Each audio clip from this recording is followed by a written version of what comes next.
ما هو الشيء الذي يتكلم بجميع لغات العالم؟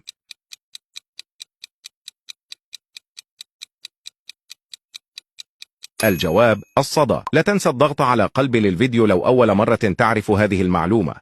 ما هو الشيء الذي يستطيع رفع أثقل الأشياء ولا يستطيع رفع مسمار؟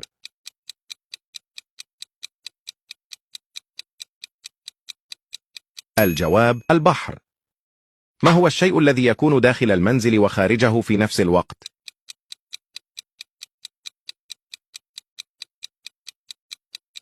الجواب الباب. قم بعمل حركة الإكسبلور لو كانت المعلومة مفيدة. ما هو أول شيء بناه الله تعالى؟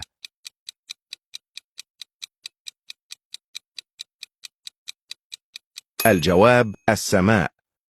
ما هو الشيء الذي كلما طال قصر؟